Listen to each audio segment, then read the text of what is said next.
तो कहानी की शुरुआत में हमें पता चलता है कि सदियों पहले नीलावती नाम की एक टुडेल नॉर्थ इंडिया में रहा करती थी, जो यक्ष रैन से धरती पर आई थी, पर वो वापस अपने रैन में नहीं जा पा रही थी, इसलिए वो इंसानों के बीच भटकने लग गई। और हाँ, वो बहुत ही पावरफुल भी थी। वो जानवरों से भी बातें कर सकती थी और नेचर से भी कनेक्ट हो सकती थी। उसने अपने ज्ञान पे एक बुक लिखी जिसको उसने नाम दिया नीलावती ग्रंथम। उस वक्त नीलाक्षा नाम का एक लालची साधु भी रहा करता था। उसने नीलावती की बुक चुराकर पढ़ने की कोशिश की, क्योंकि वो अमर होना चाहता था। तब नीलावती ने उस बुक को श्रापित कर दिया कि जो भी मेरे बुक को आधा अधूरा पढ़ेगा उसका दिमाग खराब हो जाएगा, और जो पूरा पढ़ लेगा उसकी मौत हो जाएगी। कुछ लोगों का मानना है कि नीलावती अभी भी अरावली हिल्स के पास ही रहती है। फिर हम आरती नाम की एक लेडी को मिस्टर मनोज नाम के फेमस मेंटलिस्ट के आगे गिड़गिड़ाते हुए देखते हैं। आरती बताती कि मेरी बेटी मिल्की को भूत ने पजस कर लिया है, किसी भी तरह से बचा लीजिए। तो मनोज सवाल करता है कि तुम्हें कैसे पता कि इसको भूत ने पजस किया है, कोई साइकोलॉजिकल प्रॉब्लम भी तो हो सकती है ना। तो आरती कहती है कभी कभी तो ये खाना पीना बिल्कुल बंद कर देती है और खूब हंसती है, और कभी कभी खूब रोती है और कुछ भी कूड़ा कचरा खा लेती है। तो मनोज मिल्की को अपने पास बुलाता है, उसके सर पे अपना हाथ रखता है और फिर कहता है ठीक है बेटा, तुम अपने कमरे में जाओ। इसके बाद वो आरती से पूछता है कि कौन हो तुम। तभी आरती की आवाज बदलकर मर्दाना हो जाती है, क्योंकि भूत ने मिल्की का शरीर छोड़कर अब आरती को पजस कर लिया होता है, और वो कहता है तुम्हारी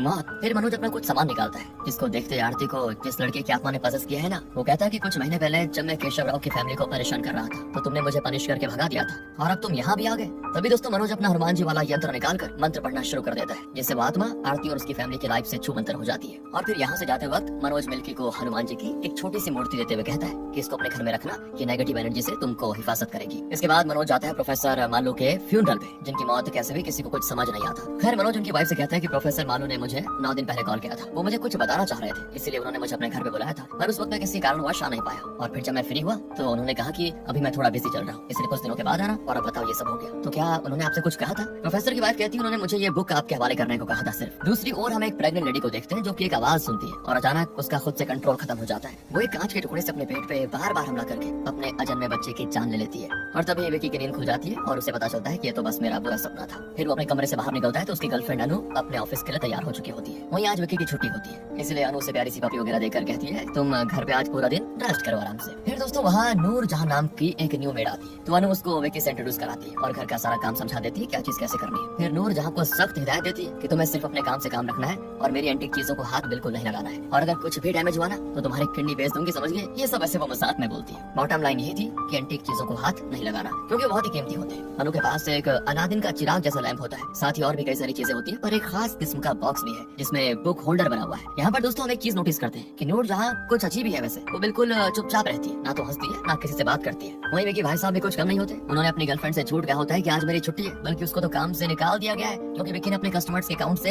1 करोड़ साफ कर दिया था। दरअसल वो एक बैटिंग एडिक्ट है, और अब उसकी कंपनी ने उसको साफ साफ कह दिया है कि 1 हफ्ते के अंदर हमें हमारा जो 1 करोड़ रुपए वो वापस कर दो, नहीं तो जेल की हवा खानी पड़ेगी। इसलिए विकी अपनी जान पहचान के लोगों से रिक्वेस्ट करता है कि मुझे अपनी कंपनी में जॉब दिला दो, मगर किसी की भी कंपनी में वैकेंसी नहीं होती। और आखिर में अनवर नाम का एक बंदा उसको कहता है कि देखो भाई, तुमने जो फ्रॉड किया है ना उसके बारे में हर ऑर्गेनाइजेशन को पता चल चुका है, इसलिए कोई भी तुम्हें काम पे नहीं रखने वाला। अगर तुम्हें कहीं भी काम चाहिए तो उसके लिए पहले तुम्हें 1 करोड़ रुपए अपनी कंपनी में जमा करना होगा, और फिर उनसे क्लियरेंस सर्टिफिकेट भी लाना होगा, तभी कहीं तुम्हें नौकरी मिल पाएगी। ऊपर से विकी का कॉलीग थॉमस कॉल करके कहता है कि तुमने अपनी कार की EMI नहीं पे की है भाई, इंश्योरेंस वाले ऑफिस आए थे तुम्हारी तलाश में। ये जानने के बाद विकी लगाता है अपनी गर्लफ्रेंड अनु को फोन और उससे मांगता है कुछ पैसे, जिससे वो EMI पे कर देता है। तो दोस्तों अनु एक फ्लाइट अटेंडेंट है, वो इस वक्त अपनी कोवर्कर के साथ कॉफी पी रही होती है। तभी वो एक आदमी को नोटिस करती है जो कि एयरपोर्ट से फॉलो करते करते कॉफी शॉप तक आ गया था उसे। थोड़ी देर तक घूरने के बाद वो अनु के पास आता है और कहता है मुझे पहचाना, मैं प्रजापति, स्कूल में तुम्हारा सीनियर हुआ करता था, एनुअल फंक्शन में हम दोनों साथ में डांस किया था, तुम्हें याद होगा। तब जाकर अनु को याद आता है कि हाँ ये तो प्रजा है। फिर वो उसका थोड़ा हालचाल पूछती है, तो वो अपनी बड़ाई करने लग जाता है कि मैं तो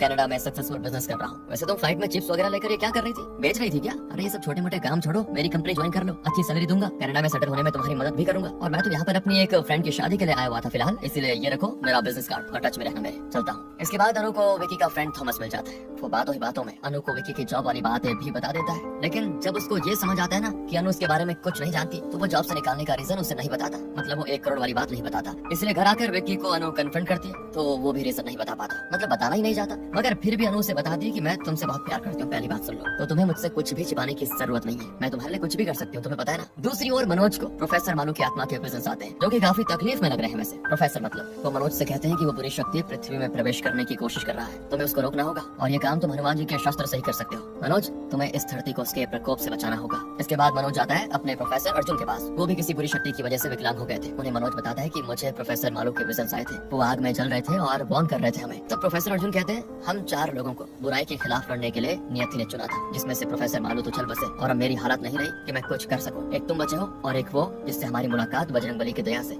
शुद्ध पूर्णिमा के दिन होगी। वो बुरी शक्ति व्यक्तियों के लिए नाइटमेयर से कम नहीं होगा। ये लॉकेट अपने पास रखो, जब भी हमारा चौथा साथी तुम्हारे पास आएगा ये लॉकेट लाइट अप हो जाएगा। दूसरी ओर हम अनु को अपनी एयरलाइन कंपनी से कॉल पे बात करते हुए देखते हैं। इस वक्त सारी एयरलाइंस कंपनीज में कुछ गड़बड़ी चल रही है, इसीलिए वो अपने स्टाफ की सैलरी को कम कर रहे हैं, जिससे अनु और परेशान। ऊपर से विकी कहता है कि मुझे कुछ पैसों की और जरूरत है, तो वो कहती है मैं खुद परेशान हूँ अभी विकी, एक काम करो ना, तुम भी कोई जॉब ढूंढो, क्योंकि तुम्हारे खर्चे बहुत ज्यादा है। घर का सारा खर्चा तो मैं संभाल लेती हूँ, फिर पता नहीं तुम्हारे पैसे तुम कहाँ खर्च करते हो। तभी इनके घर पे दो बंदे आते हैं एक एंटीक चेयर के साथ, और अनु से कहते हैं कि आपने लकी ड्रॉ में ये एंटीक चेयर जीता है मैडम, इसलिए करोड़ों की ये चेयर आपको सिर्फ 1 लाख में मिल रही है। अनु खुशी खुशी 1 लाख उसे ट्रांसफर कर देती है और वो चेयर अपने घर पे रखवा लेती है, मगर देखने से मालूम हो रहा है कि वो चेयर सेटनिक है। ऊपर से विकी भी कहने लग जाता है कि अभी तो तुमने कहा कि तुम्हारे पास पैसा नहीं है और तुमने इस कबाड़ के लिए 1 लाख रुपए दे दिए, उनको बताओ। तो अनु कहती है एंटीक पीस कलेक्ट करना ये मेरी हॉबी है और ये मैं अपने पैसे से खरीदती हूँ, इसलिए मुझे नहीं लगता कि मुझे तुम्हें कोई एक्सप्लेनेशन देने की जरूरत भी है। इसके बाद वो नूरजहां को चेयर साफ करने को कहकर काम पे चली जाती है। फिर दोस्तों जब नूरजहां सारे एंटीक पीसेस को क्लीन कर रही होती है तो उसका हाथ एक बॉक्स में पड़ जाता है, जिसमें उसको एक लेडी के विजन्स आते हैं, जिसने खूब मोटे मोटे काजल वगैरह लगाए होते हैं और वो काफी डरावनी भी लगती है। तो वो उस चेयर की ओर इशारा करती है और ये सेम डरावनी मोटी काजल वाली लेडी पहले भी विकी के सपने में आ चुकी है दोस्तों। फिलहाल जैसे नूरजहां उस चेयर की ओर देखती है तो विकी नूरजहां को कॉफी बनाकर लाने के लिए कह देता है, जिससे वो होश में आ जाती है और कॉफी बनाकर विक्की को दे देती है। और हमेशा गुमसुम सी रहने वाली नूरजहां आज एक लंबा चौड़ा भाषण भी देती है कि हमारी नींद कभी कभी हमारी कमजोरी बन जाती है, वही हमारे विनाश का कारण बन जाती है। अच्छा अब मेरा काम खत्म हुआ, मैं अपने घर जा रही हूँ। विकी हैरान हो जाता है, अब नूरजहां तो चली जाती है मगर विकी को ऑमलेट खाने का बड़ा मन होता है, इसलिए वो बढ़िया प्याज वगैरह प्लेट में लेकर लिविंग रूम में आ जाता है, जहाँ वो टीवी देखते हुए प्याज को काटा होता है, जिससे उसका हाथ गलती से थोड़ा कट भी जाता है। फिर वो जैसे ही अपने हाथ को झटकाता है तो उसकी खून की बूंदें उस चेयर पे गिर जाती है और सामने से एक अजीब सा आदमी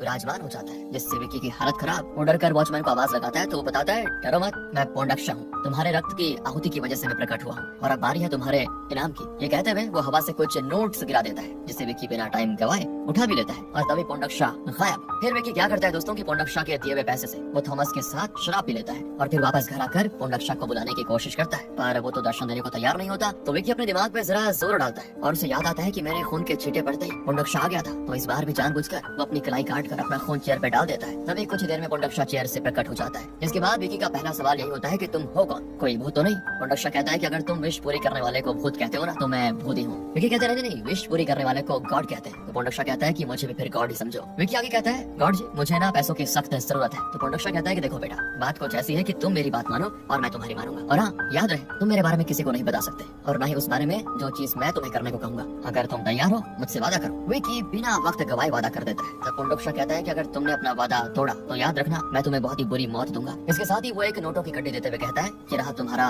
रक्त आहुति का इनाम। फिर जैसे विकी उन पैसों को उठाता है वैसे पोंडक्षा हो जाता है गायब। इसके बाद तो विकी खुशी के मारे और नाचने लग जाता है। अगले दिन की बात है दोस्तों, अनु घर पर आती है तो वो खुशी खुशी उसका वेलकम करता है और कहता है अब से मैं तुमसे पैसे वैसे नहीं मांगूंगा, वैसे तुम्हारा बर्थडे आने वाला है ना तो मैं इस बार बहुत ही अच्छे से सेलिब्रेट करने की सोच रहा हूँ। अगले दिन जब अनु घर पे नहीं होती तो विकी फिर से अपनी रक्त की आहुति देता है और पोंडक्षा को बुलाता है, पर इस बार पोंडक्षा सिर्फ रक्त की आहुति से खुश नहीं होता, वो एक मरी हुई बिल्ली की भेंट मांगता है विकी से। हम मरी हुई बिल्ली कहाँ से लेकर आए गए, तो इसीलिए विकी पहले एक जिंदा बिल्ली खरीदता है, फिर उसे जान से मारकर पोंडक्षा को भेंट करता है। पता है दोस्तों उसने ना बड़ी बेरहमी से बिल्ली को एक थैले में डालकर पत्थर से पटक पटक कर मार डाला। इससे खुश होकर पोंडक्षा उसको एक और नोट की कड्डी देता है। फिर उन्हीं पैसों से वो अनु का बर्थडे सेलिब्रेट करता है और एक डायमंड रिंग उसे गिफ्ट करता है। अनु बड़ी खुश हो जाती है और दोनों के बीच जमकर रोमांस होता है। इसके बाद थॉमस कॉल करके विकी को काफी डांटता भी है और कहता है अब तो काफी कम टाइम बचा है, तुम पैसे कब लौटा रहे हो, अगर तुमने टाइम पे पैसे नहीं लौटाए तो ये तुम्हें अरेस्ट करवाने के साथ ही मुझे भी जॉब से निकाल देंगे, क्योंकि मेरी सिफारिश में ही तुम्हें जॉब पे रखा गया था। विकी कहता है देख भाई मैं कुछ करता हूँ बहुत जल्द। तो अब विकी अगली बार पोंडक्षा को अपनी मुसीबत के बारे में बताते हुए कहता है कि मेरे साथ ये हो गया। पोंडक्षा कहता है आखिर गलती तो इंसानों से ही होती है ना, अगर तुमसे हुई तो कौन सी बड़ी गलती है। मगर दोस्तों वो डायरेक्टली उसको 1 करोड़ देने के बजाय कहता है कि मैं तुम्हें कुछ पैसे दूंगा, उन पैसों से तुम्हें फिर से गैम्बलिंग करनी होगी और अपने खोए हुए पैसे जीतने होंगे, मगर इसके लिए तुम्हें मुझे अपनी बॉडी को 2 घंटे के लिए देना होगा। ये सुनकर विकी हैरान हो जाता है कि पहले रक्त आहुति फिर मरी हुई बिल्ली और अब मेरी बॉडी, तुम्हें तो जादू भी आता है तो कहीं तुम हमेशा हमेशा के लिए मेरी बॉडी को वश में ना कर लो। जिसपे पोंडक्षा कहता है कि भले ही मैं जादू जानता हूँ मगर इंसानों की तरह अपनी बात से मुकरता नहीं, मैं 2 घंटे से 1 मिनट भी ज्यादा तुम्हारी बॉडी में नहीं रहूंगा और न ही मैं तुम्हारी बॉडी पे कोई खरोंच आने दूंगा, ये मेरा वादा है। विकी मान जाता है और अपनी बॉडी में उसे एंटर करने देता है। फिर 2 घंटे के बाद वो होश में आ जाता है और उसे बिल्कुल भी याद नहीं रहता कि इन 2 घंटों में पोंडक्षा ने उसकी बॉडी में क्या किया, कैसे यूज किया। फिलहाल तो उसके हाथों में काफी सारे पैसे होते हैं, उसको देखकर ही वो खुश हो जाता है और उसे गैम्बलिंग में यूज करता है। शुरुआत में तो काफी सारे पैसे जीतता है लेकिन फिर हारना शुरू कर देता है। आखिर में वो जिसके साथ खेल रहा होता है ना वो उसे लोन के तौर पर कुछ पैसे और देकर कहता है कि एक बार और अपना लक आजमा लो, और वो लोन लिए हुए पैसे भी हार जाता है, जिससे अब विकी के सर पे कंपनी के 1 करोड़ का कर्ज तो था ही, साथ ही अब इस बूढ़े का कर्ज भी हो जाता है। और वो तो उसी वक्त विकी को कह देता है कि अगर मेरे 4 लाख तुमने नहीं लौटाए तो फिर मेरे गुंडे तुमसे बात करेंगे। विकी कुछ नहीं सोचता, सीधे पहुंच जाता है पोंडोक्षा के पास और पोंडोक्षा विकी से कहता है कोई नहीं, गैम्बलिंग तो लक की बात है, कभी लक अच्छा चलता है कभी खराब। तुम एक काम करो, मुझे 2 घंटे के लिए अपनी बॉडी यूज करने दो, फिर मैं तुम्हें कुछ और पैसे दे दूंगा, जिसके लिए विकी मान जाता है। अगले दिन विकी से मिलने मॉर्चुरी का एक स्टाफ आता है और कहता है कल आप हमारे पास आए थे ना लाश खरीदने के लिए, मगर अटेंडर ने आपको नहीं दिया, पर साहब अगर आप मुझे कुछ पैसे दोगे तो मैं आपको लाश दे सकता हूँ। ये सुनकर विकी शॉक्ड हो जाता है कि ये सब क्या बक रहा है, मैं कब गया इसके पास लाश खरीदने के लिए। तब उसे क्लिक करता है कि अच्छा पोंडोक्षा गया होगा मेरी बॉडी में। इसके बाद जाकर विकी गैम्बलर के 4 लाख उसे लौटा देता है। वहीं मनोज को समझ आ जाता है कि यही लड़का है हमारा चौथा साथी, क्योंकि लॉकेट लाइट अप हो रहा है। इसलिए वो जाकर विकी से बात करता है और अपना इंट्रोडक्शन देते हुए अपना विजिटिंग कार्ड भी उसको दे देता है। फिर विकी अपना फोन निकालता है, क्योंकि लास्ट टाइम जब उसने अपनी बॉडी पोंडोक्षा को दी थी तो उसने अपना फोन छिपा दिया था रिकॉर्डिंग ऑन करके। अब वो वीडियो में देखता है कि उसकी बॉडी में आने के बाद सबसे पहले पोंडोक्षा कुछ तो तंत्र मंत्र करता है, जिससे विकी देखकर ही डर जाता है और फैसला करता है कि पोंडोक्षा को मैं दोबारा कभी नहीं दूंगा अपनी बॉडी और ना ही उसे बुलाऊंगा। लेकिन अब कंपनी के 1 करोड़ चुकाने के लिए सिर्फ 2 दिन का टाइम बचा होता है, जिससे विकी काफी परेशान, काफी सोचता है वो, मगर कोई रास्ता तो नहीं दिखता। तो बस वापस पोंडोक्षा के पास ही जाता है वो, जो उसको 1 करोड़ की जगह डायरेक्ट 5 करोड़ देने की बात करता है। लेकिन शर्त ये होती है कि उसे अपनी गर्लफ्रेंड का गला काट कर उसका खून पोंडोक्षा को भेंट करना होगा। लेकिन विकी भड़क जाता है इस बार और कहता है देखो मैं उनसे बहुत प्यार करता हूँ, भला मैं ये पाप कैसे कर सकता हूँ, जब उसे बुखार भी आता है ना तो मुझे तकलीफ होती है और तुम मुझे उसकी जान लेने के लिए कह रहे हो। तो पोंडोक्षा उसको 10 करोड़ का लालच देते हुए कहता है सोच लो तुम्हारी लाइफ संवार जाएगी। विकी कहता है 5-10 करोड़ क्या, अगर तुम मुझे 100 करोड़ भी दोगे ना तो भी मैं अपनी गर्लफ्रेंड को नुकसान नहीं पहुंचाऊंगा। इसके बाद पोंडोक्षा हो जाता है गायब और तब विकी गुस्से में उस चेयर को मारकर तोड़ने की कोशिश करता है, मगर वो चेयर उसे खुद को टच करने ही नहीं देती। इसके बाद तो विकी का पूरा दिमाग खराब हो जाता है, उसे बड़ी बेचैनी होने लगती है। उसका एक मन तो ये कहता है कि पोंडोक्षा का ऑफर बढ़िया है, पूरी लाइफ सेट हो जाएगी 10 करोड़ में। वहीं वो बॉक्स वाली लेडी कहती है नहीं नहीं, तुम अनु से बहुत प्यार करते हो, तुम उसे नुकसान नहीं पहुंचा सकते। सपने में भी विकी को बुरे बुरे सपने आते हैं, जिसमें वो अनु को बड़ी बेरहमी से मार रहा होता है। वो नींद में काफी कुछ बड़बड़ाता भी है, इसलिए अनु उसको जगाती है और अपने फ्रेंड प्रजापति के ऑफर के बारे में बताकर उसके साथ डिनर पे जाती है। विकी यहाँ भी काफी सोचता है कि मैं अपने मन में चल रहे हलचल को कैसे शांत करूं, और तभी उसे मेंटलिस्ट मनोज की याद आती है और वो विजिटिंग कार्ड पे दिए गए नंबर पे कॉल करके मनोज को अपने घर बुला लेता है, जहाँ मनोज उस शैतानी चेयर को देखते समझ जाता है कि सारी गड़बड़ इसी की वजह से हो रही है। इसलिए वो हनुमान जी का मंत्र पढ़ते हुए उसे टच करता है, फिर भी उसे झटका महसूस होता है। तो मनोज विकी को बताता है कि तुम्हारे रक्त की आहुति से ना ये और भी ज्यादा शक्तिशाली हो चुका है, हमें इसे जल्द से जल्द डिस्ट्रॉय करना होगा कैसे भी करके, वरना ये तबाही लेकर आ जाएगा। पर इसके लिए हमें एक मीडियम की जरूरत होगी। वो इस काम में नूर जहाँ की हेल्प लेता है। मनोज के कहने पे नूर उस चेयर को पकड़ती है और जोर जोर से प्रोफेसर मारू की तरह चिल्लाने लगती है कि मनोज मुझे बचाओ, ये मुझे आग में जला रहा है, मेरी आंखें निकाल रहा है, गड़ा शास्त्र का प्रयोग करो। वहीं पोंडोक्षा की आवाज में नूर जहाँ कहती है कि तुम्हें क्या लगता है कि तुम इसे बचा लोगे, तुम तो बिल्कुल गलत हो, मुझे जो करना है वो मैं करके ही रहूंगा। फिर नूर जहाँ हो जाती है बेहोश, पर मनोज कुछ देर के बाद उसे होश में लेकर आ जाता है और कहता है कि हमें पोंडोक्षा की शक्ति के सोर्स के बारे में पता करने के लिए इसका एक हिस्सा चाहिए होगा। ये कहकर वो एक दराती से चेयर का थोड़ा सा हिस्सा काटने वाला होता है कि वहाँ पर अनु आ जाती है और काफी गुस्सा करती है कि मेरे घर में ये सब चल क्या रहा है। पोंडोक्षा से किए गए वादे की वजह से वो खुलकर अनु को कुछ भी नहीं बता सकता था, मगर वो उसको जरूर ये कह देता है कि देखो अनु, मैं तुम्हें पूरी बात तो नहीं बता सकता, लेकिन इतना जान लो कि हमारे घर में नेगेटिव एनर्जी है और हमें उससे दूर रहना होगा। लेकिन अनु को इन सब बातों पर यकीन नहीं होता, वो पुलिस की धमकी देकर मनोज को वहाँ से भगा देती है। तब विकी नूर जहाँ से कहता है कि तुमने जो एक्सपीरियंस किया उसके बारे में अनु को बताओ, तो अनु और भी ज्यादा गुस्सा हो जाती है और कहती है वो बेचारी तो गूंगी है, वो कैसे बोलेगी। सुनकर विकी हैरान, क्योंकि ना बोल सकने के बावजूद 2 बार उसने नूर जहाँ को बोलते हुए सुना था। इधर मनोज अपने विकलांग प्रोफेसर अर्जुन को उस चेयर की फोटोज लाकर दिखाता है। वो बताते हैं ये कोई आम चेयर नहीं है, बल्कि एक डिवाइन चेयर है। 7 चक्र होते हैं जो इंसान को पावरफुल बना सकते हैं, और जो इंसान इन 7 चक्रों पर विजय पा लेता है वो अमर हो जाता है। इस चेयर में भी इसी तरह के पावर्स हैं, मगर इसे फिलहाल बुरी शक्ति ने अपने कब्जे में करके रखा हुआ है और वो अपने हिसाब से इसका इस्तेमाल कर रहा है। इसे डिस्ट्रॉय करने के लिए हमें एक खास तरह का शस्त्र बनाना होगा जो दिखने में हनुमान जी के मुंह की तरह होगा, जिसमें वानर, नरसिम्हा, गरुड़, हेग्रीव और वराह की शक्ति होगी। तो तब मनोज कहता है कि मैं उस शस्त्र का निर्माण करूंगा। तब प्रोफेसर अर्जुन उसे वार्न करते हैं कि ये काम तुम्हें कल 3 बजे से पहले करना होगा, वरना वो बुरी शक्ति चेयर से मुक्त हो जाएगी और फिर तबाही का मंजर होगा। फिर क्या था दोस्तों, मनोज को प्रोफेसर मालू की वाइफ ने जो बुक दिया था उसी को पढ़कर मनोज वो शस्त्र का निर्माण करने लग जाता है। इस दौरान बुरी शक्तियां उसको रोकने की बहुत कोशिश करती है, पर वो नहीं रुकता। वो हथियार तो बना लेता है, मगर जब वो विक्की के घर जाने लगता है तो रास्ते में एक प्रभावी बुरी शक्ति उससे टकराती है, जिससे मनोज हो जाता है बेहोश और 2 दिन के बाद उसे हॉस्पिटल में होश आता है, जहाँ न्यूज से उसे पता चलता है कि विकी नाम के एक शख्स ने खुद की जान दे दी, क्योंकि उसने अपनी कंपनी के क्लाइंट के साथ 1 करोड़ का घपला किया था, जिसे चुकाने में वो नाकामयाब रहा, इसलिए उसने अपनी जान दे दी। ये जानने के बाद तो मनोज फौरन अपने हथियार को लेकर विक्की के घर पर जाता है, मगर वहाँ से वॉचमैन से पता चलता है कि विक्की की मौत के बाद अनु ये घर छोड़कर चली गई है। फिर भी मनोज उस घर में जाता है जहाँ अब पूरा घर खाली पड़ा है, पर जिस जगह पे वो डेमनिक चेयर रखी थी ना, वहाँ पे हाथ रखने के बाद मनोज को कुछ विजन्स आते हैं और वो जाता है अपने प्रोफेसर अर्जुन के पास। वहाँ वो उनको सारी बातें बताता है तो अर्जुन को बड़ा अफसोस होता है कि हम विक्की को नहीं बचा पाए। तब मनोज बताता है कि विक्की के विजन्स मैंने देखे, उसने खुद की जान नहीं दी बल्कि उसकी जान ली गई है। दरअसल जिस तरह विक्की उस पोर्नोक्षा के चंगुल में फंसा था, ठीक उसी तरह अनु भी फंस गई थी। पर अनु को पैसे नहीं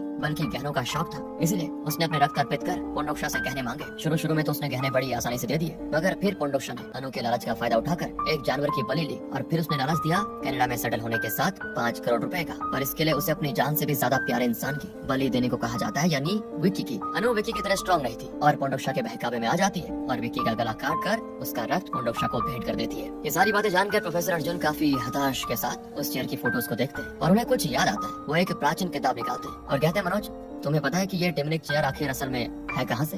तुम्हें इस चेयर के ओनर के बारे में पता भी है? क्या तुम जानते हो कि 50 साल पहले क्या हुआ था? क्या तुम्हें पता है ये बॉक्स कितनी खतरनाक है? क्या तुम्हें पता है असल में पोर्नोक्षा है कौन? इसके बाद वो नीलावती कहते हैं और इसी के साथ उनको तेज खांसी आने लगती है और यहीं पर हो जाती है प्रोफेसर अर्जुन की मौत। और दोस्तों इसी के साथ ये फिल्म भी यहीं पे खत्म हो जाती है।